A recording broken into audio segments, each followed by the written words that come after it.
Hello students, मैं आनंद sir स्वागत करता हूं आप सभी का आपके अपने यूट्यूब चैनल साई-फाई स्टडी में।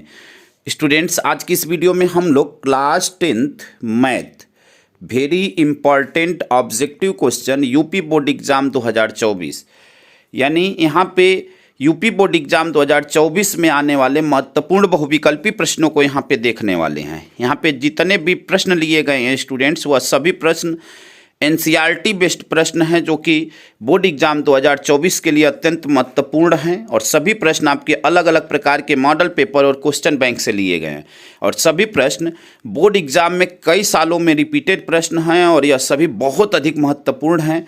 तो सबसे पहले स्टूडेंट्स, इस वीडियो को शुरू से अंत तक जरूर देखिएगा। ऐसे ही इस चैनल पे 10-10 प्रश्नों की सीरीज लगातार आप चल रही है। अगर आप पीछे की कोई भी वीडियो देखना चाहते हैं तो नीचे डिस्क्रिप्शन में आपको लिंक मिल जाएगा, वहाँ से पीछे की किसी भी वीडियो को आप देख सकते हैं। और देखने के बाद इस चैनल के माध्यम से, अगर सभी वीडियो को आप देखते हैं तो इस चैनल के माध्यम से आप मैथ और साइंस दोनों में 90+ की तैयारी आप आसानी से कर सकते हैं। तो इसलिए प्रत्येक वीडियो को ध्यानपूर्वक देखें। यहाँ पे जितनी भी चीज़ें आपको समझाई जाती हैं पूरे कॉन्सेप्ट के साथ आपको समझाई जाती हैं। पुनः एक बार रिपीट करते हैं कि यह सभी प्रश्न बोर्ड एग्जाम 2024 के लिए अत्यंत महत्वपूर्ण है, इसलिए वीडियो को शुरू से अंत तक जरूर देखिएगा। आइए वीडियो को स्टार्ट करते हैं।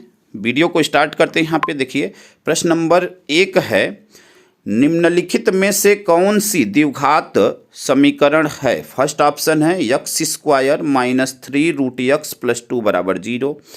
सेकेंड है x + 1/x = x²। थर्ड है x² + 1/x² = 5 और फोर्थ है 2x² - 5x ब्रैकेट में x - 1 का होल स्क्वायर। तो देखिए, द्विघात समीकरण बोला हुआ प्रश्न में कि निम्नलिखित में से कौन सी द्विघात समीकरण है।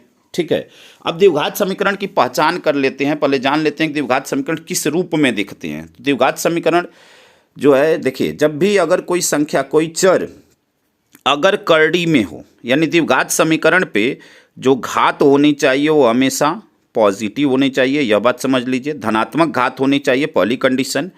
दूसरी कंडीशन क्या होती है कि वह घात जो है पूर्ण संख्या हो, पूरी संख्या। पूर्ण संख्या का मतलब क्या हुआ कि वह 2, 1, 2 या पूरी संख्या है, मतलब वह न तो भिन्न में हो और ना ही दशमलव में हो, 3, 4 इस टाइप से, यह पूर्ण संख्याएं हैं।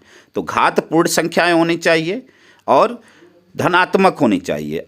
अब यहाँ पे देखते हैं, अब देखिए, अगर कोई संख्या रूट में होती है, जैसे मान लीजिए ऐसे रूट में है, तो इस पे अगर हम रूट हटाते हैं तो जो पावर होता है वह 1/2 होता है। अगर इसको हम रूट को हटाएं तो इसका मतलब यह हुआ कि इस पे पावर जो होगा 1/2 होगा। ठीक है, अब यहाँ पे समझते हैं, अब ऑप्शन को देखते हैं। तो ऑप्शन देखिए, यहाँ पे फर्स्ट ऑप्शन क्या है, x² - 3 √x। जब यहाँ पे रूट में x आ गया, इसका मतलब कि रूट हटाएंगे तो इस पे पावर 1/2 होगा। तो यह तो द्विघात समीकरण नहीं है, यह ऑप्शन रॉन्ग हो जाएगा। अगला देखते हैं, x + 1/x = x²।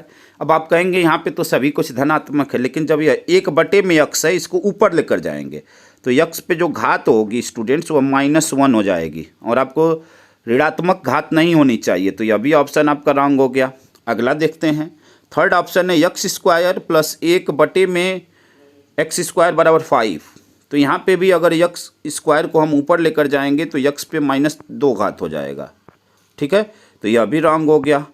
अब जब 3 ऑप्शन रॉन्ग तो चौथा आपका राइट हो जाएगा। यहाँ पे देखिए, कोई भी बटे में चर नहीं है। चर का मतलब क्या है, देखिए, चर का मतलब जो x हो, यहाँ पे x है, चाहे y का वह समीकरण होगा तो y, ठीक है, वह चर होंगे।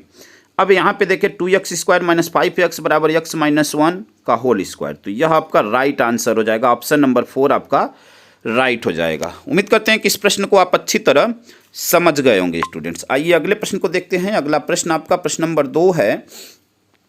प्रश्न नंबर 2 है आपका, 2x + 3y = 18, x - 2y = 2 को हल करने पर हमें प्राप्त होगा। फर्स्ट ऑप्शन है x = 3, y = 4। सेकेंड ऑप्शन है x = 6, y = 2। थर्ड ऑप्शन है x = 0, y = 6 और फोर्थ ऑप्शन है x = 3 और y = 4। तो यहाँ पे देखते हैं, अब देखिए, यहाँ पे इन दोनों समीकरणों को जब हल करेंगे, हल करने के लिए चर का कोई एक मान आपका बराबर होना चाहिए, चाहे यक्स वाला चाहे वाई वाला। तो यहाँ पे देखिए फर्स्ट समीकरण क्या है, यहाँ पे 2x + 3y, यहाँ पे क्या है यक्स है। अगर इसमें समीकरण, अगर यहाँ पे यह वाली जो वैल्यू है इसमें अगर 2 का हम गुणा कर दें तो यक्स वाला पद आपस में बराबर हो जाएगा। ठीक है, तो देखिए क्या करेंगे, यहाँ से इसमें 2 का गुणा करते हैं तो यह क्या हो जाएगा 2x माइनस 2 का 2 में, देखिए गुणा सभी में होगा, पूरे पदों में होगा, तो 2 दूनी 4y और बराबर क्या हो जाएगा यहाँ से 2 दूनी 4। ठीक है, 2 दूनी 4। अब देखिए अब इसमें गुणा करके हम लोग क्या करेंगे, यह वाला जो समीकरण है इसको घटा देंगे। ठीक है, इस वाले समीकरण को घटा देंगे। तो अब घटाते हैं तो यहाँ पे यह क्या हो जाएगा 2x + 3y, ठीक है, बराबर क्या हो जाएगा 18। ठीक है, अब घटाते हैं यहाँ से। ठीक है, अगर यहाँ पे दोनों सिंबल समान होंगे तो घटाने पे, ठीक है, तो घटाते हैं तो यहाँ पे यह माइनस में यह प्लस में, तो यह तो कट जाएगा यक्स वाला। अब देखिए यहाँ पे -4 और यहाँ पे -3 दोनों ऐड होंगे तो -7y। यहाँ पे देखिए -18 और प्लस में 4, तो 18 में से 4 जाएगा 14 आएगा, माइनस में 14। ठीक है, माइनस में 14, यह माइनस माइनस मिलकर प्लस हो जाएगा। y का मान निकालेंगे तो 7 कहाँ चला जाएगा, बटे में चला जाएगा, तो y बराबर यहाँ से क्या आ जाएगा 7 दूनी 14, y का मान 2। अब यही y का मान हम किसी एक में, चाहे इस समीकरण में रख दें चाहे इस समीकरण में रख दें, हमें यक्स का मान आ जाएगा। तो देखिए अब यहाँ पे रखते हैं 2x + 3y बराबर 18 में y बराबर 2 रखते हैं तो देखिए क्या हो जाएगा 2x + 3 दूनी क्या हो जाएगा 6। ठीक है, 6 बराबर 18। अब यहाँ से पक्षांतर कर देंगे तो 2x बराबर क्या हो जाएगा 18 - 6 बराबर 12 होगा। अब 2 से भाग दे देंगे तो 2 छके 12, यानी यक्स का मान आपको 6 आया और y का मान 2 आया। अब यह कौन सा ऑप्शन है आपका, यक्स बराबर 6 y बराबर 2, यानी ऑप्शन नंबर 2 यहाँ पे क्या हो जाएगा राइट आंसर हो जाएगा। ऑप्शन नंबर 2 आपका राइट आंसर होगा। उम्मीद करते हैं कि इस प्रश्न को आप अच्छी तरह समझ गए होंगे। आइए अगले प्रश्न को देखते हैं। अगला प्रश्न आपका प्रश्न नंबर 3 है, निम्नलिखित में से कौन सा एक बहुपद नहीं है। प्रश्न को ध्यान से समझिएगा, निम्नलिखित में से कौन सा एक बहुपद नहीं है। यहाँ पे नहीं पूछ रहा है, नहीं वर्ड पे ध्यान देना है इसको। ठीक है, फर्स्ट ऑप्शन है √3x² - 2√3x + 5। सेकेंड ऑप्शन है 9x² - 4x + √2। थर्ड ऑप्शन है 3/2 x³ + 6x² - 1/√2 x - 8। और फोर्थ है x + 3/x। तो देखिए अभी ऊपर हमने बहुपद के लिए द्विघात समीकरण के लिए आपको बताया है, वही चीज़ें बहुपद में भी वैलिड होती हैं। ठीक है, अब बहुपद में चूंकि यहाँ पे नहीं पूछा हुआ है तो अभी नहीं के लिए क्या चाहिए कि जो चर है उसकी घात क्या होनी चाहिए, माइनस होनी चाहिए, तब वह नहीं होगा। ठीक है, चर की घात माइनस होनी चाहिए, या जो चर है अगर वह रूट में भी होगा, चर जो है रूट में होगा तब भी वह बहुपद नहीं होगा। तो आइए देखते हैं कौन सा ऑप्शन सही है। यहाँ पे √3x², तो यहाँ पे चर नहीं है। देखिए यहाँ पे √3 चर नहीं है, वो अचर राशि है, तो यह तो आपका बहुपद होगा। सेकेंड वाले में भी √2 आया है तो वह भी बहुपद होगा क्योंकि वह चर राशि नहीं है। यहाँ पे देखिए 3/2 यह चर बटे में नहीं है, यहाँ पे अचर बटे में है, तो यह भी आपका क्या होगा बहुपद होगा। यहाँ पे देखिए x + 3/x, तो यहाँ पे जब इसको हम लोग ऊपर लेकर जाएंगे, जैसे 3/x है, इसको ऊपर लेकर जाएंगे तो x पे पावर -1 हो जाएगा। ठीक है, तो यह आपका बहुपद नहीं होगा। ऑप्शन नंबर 4 आपका राइट हो जाएगा, यह बहुपद नहीं होगा। उम्मीद करते हैं कि इस प्रश्न को आप अच्छी तरह समझ गए होंगे। ऑप्शन नंबर 4 आपका राइट होगा। अगले प्रश्न को समझते हैं। अगला प्रश्न आपका प्रश्न नंबर 4 है, निम्न में से कौन सा सहअभाज्य संख्याओं का एक युग्म है। फर्स्ट ऑप्शन है 1435, सेकेंड ऑप्शन 1825, थर्ड ऑप्शन 3193 और फोर्थ ऑप्शन 3262। देखिए सहअभाज्य संख्याएं क्या होती हैं कि अगर दो संख्याएं दी गई हैं और उनका हम गुणनखंड करें तो उसमें कोई भी संख्या कॉमन ना मिले, यानी उनका HCF लें सिंपल, तो उसमें 1 के अलावा कोई भी संख्या कॉमन ना मिले तो उन्हें हम लोग सहअभाज्य संख्याएं कहते हैं। यानी दूसरी भाषा में आप कह सकते हैं कि वे संख्याएं किसी दूसरी एक ही संख्या के टेबल में पहाड़ा में दोनों 9 आए। जैसे यहाँ पे 14 35, तो यहाँ पे हम देख रहे हैं कि 7 के पहाड़ा में 14 भी आता है, 35 भी आता है, तो यह जो है सह अभाज्य नहीं होगा। ठीक है। अब देखिए यहाँ पे थर्ड ऑप्शन है 31 93, तो यहाँ पे 31 में ही 3 का गुणा कर देंगे 93 आ जाएगा, तो यह भी नहीं होगा। ठीक है। अब यहाँ पे 32 62, तो यह दोनों 2 से कट जा रहे हैं, तो यह भी नहीं होगा। यानी जो सहअभाज्य संख्या होगी 18। देखिए इसका HCF अगर हम लेंगे, मान लीजिए 18 का गुणनखंड करेंगे, तो 18 को क्या लिख सकते हैं, 2 दूनी 4 तिहाई, 2 दूनी 2 तिहाई 6, 6 3 18। ठीक है। और 25 को ऐसे ही लिखेंगे तो क्या होगा, 5 गुणे 5, 5 5 25। अब यहाँ पे आप देख रहे हैं अगर इसका HCF ले तो कोई भी संख्या कॉमन नहीं मिल रही है, और जब कोई भी संख्या कॉमन नहीं मिलती है तो उसका HCF क्या होता है, 1 होता है। इसी को सहअभाज्य संख्या कहते हैं। तो यहाँ पे सहअभाज्य संख्या का युग्म कौन सा होगा, युग्म मतलब होता है जोड़ा, तो यहाँ पे ऑप्शन नंबर 2 आपका राइट हो जाएगा, 18 25। ठीक है। उम्मीद करते हैं कि इस बात को आप अच्छी तरह समझ गए होंगे। आइए अगले प्रश्न को देखते हैं। अगला प्रश्न आपका प्रश्न नंबर 5 है। यदि एक समांतर श्रेणी का सारवंतर -4 तथा 10वां पद -8 है तो श्रेणी का प्रथम पद होगा। अब यहाँ पे प्रथम पद a का मान पूछ रहा है।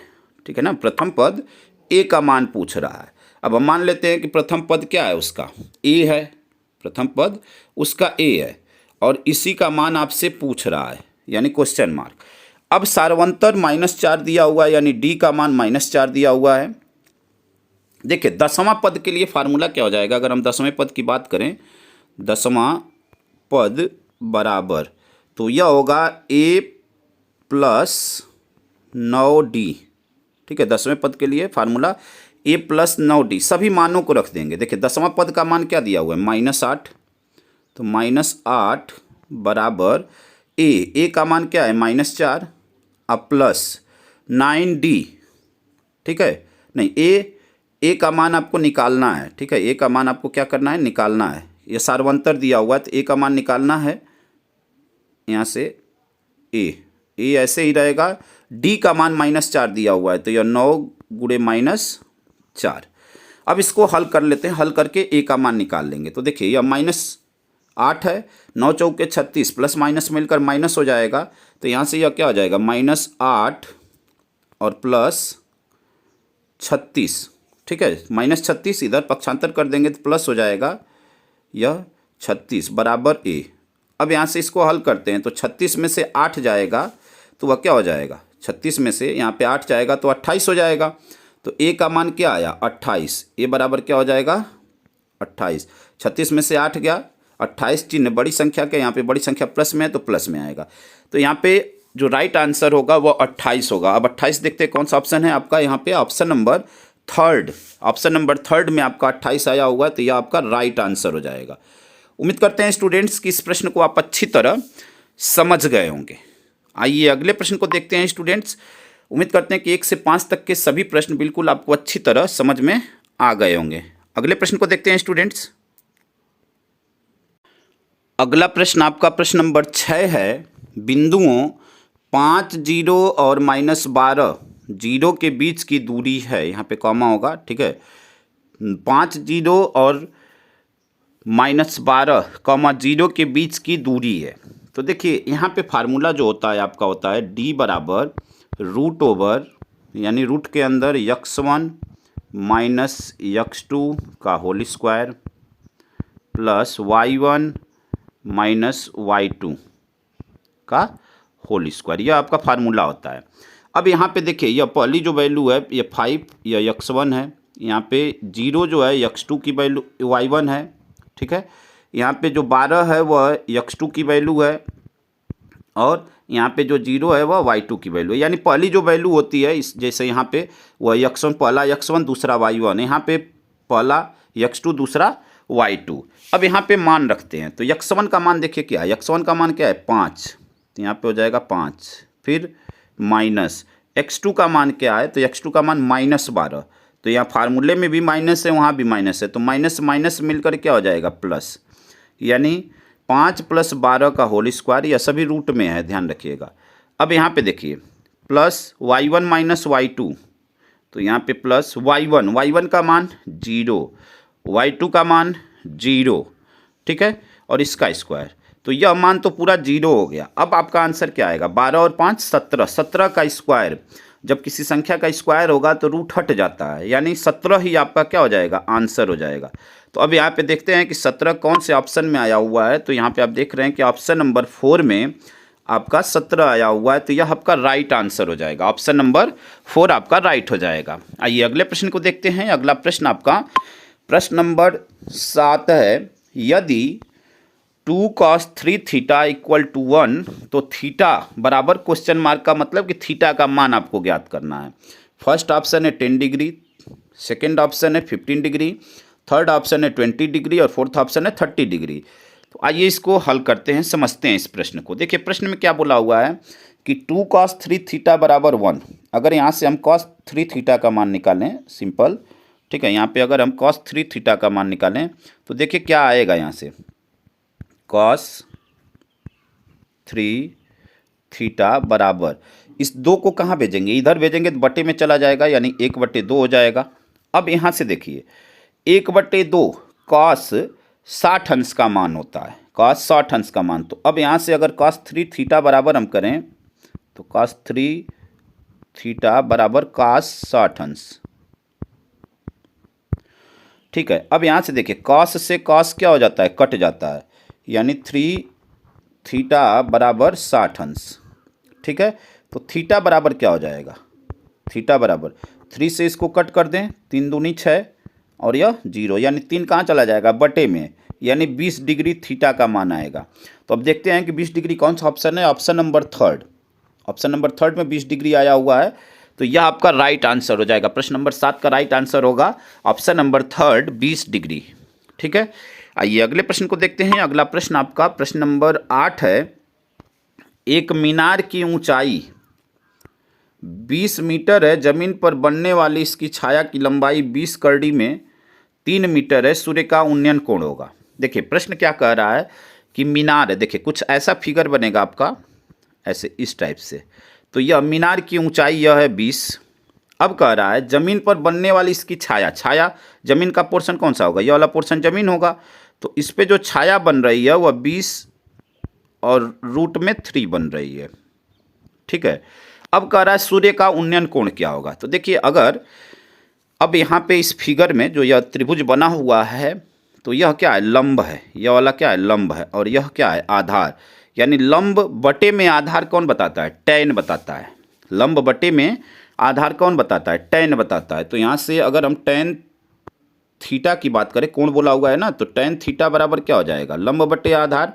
लंब है 20 और आधार है 20 करड़ी में 3, 20√3।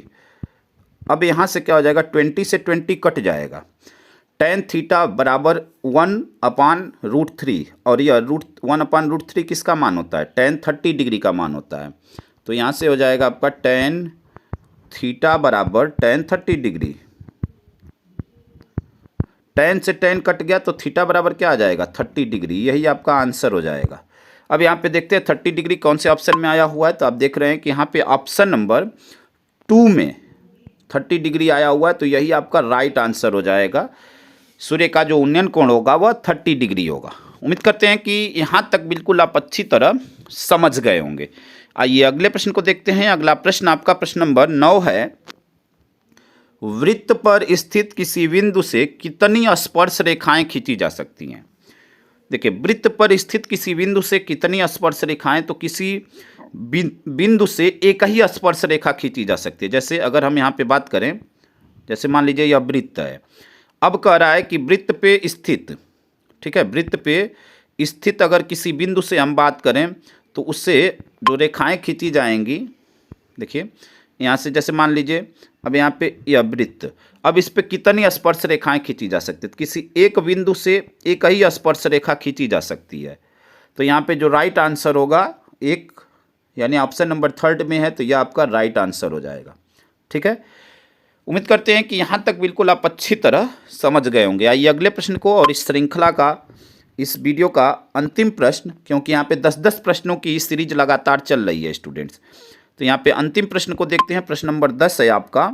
यदि समान त्रिज्या आर के दो अर्धगोलों को उनके आधारों से जोड़ा जाता है तब नए ठोस का वक्र पृष्ठीय क्षेत्रफल है। फर्स्ट ऑप्शन है 4 pi R square, second option 6 pi R square, third option 3 pi R square और fourth option 8 pi R square. तो अब यहाँ पे समझिए इसको, प्रश्न को बोला हुआ है यदि समान त्रिज्या आर के दो अर्धगोलों को, मतलब उनकी त्रिज्याएं समान हैं और दो अर्धगोलों को, ठीक है, उनके आधार से जोड़ा जाता है तो नए ठोस का वक्र पृष्ठीय, देखिए दो अर्धगोलों उनकी त्रिज्याएं समान हैं तो अर्धगोले का जो वक्र पृष्ठीय क्षेत्रफल होता है वह होता है 2 पाई आर स्क्वायर। ठीक है, वह दो हैं तो इसमें दो का क्या कर देंगे, गुणा कर देंगे तो 2 दूनी 4। ठीक है, जोड़ा जाता है तो या तो इनको प्लस कर दीजिए नहीं तो 2 का गुणा कर दीजिए, बात एक ही है।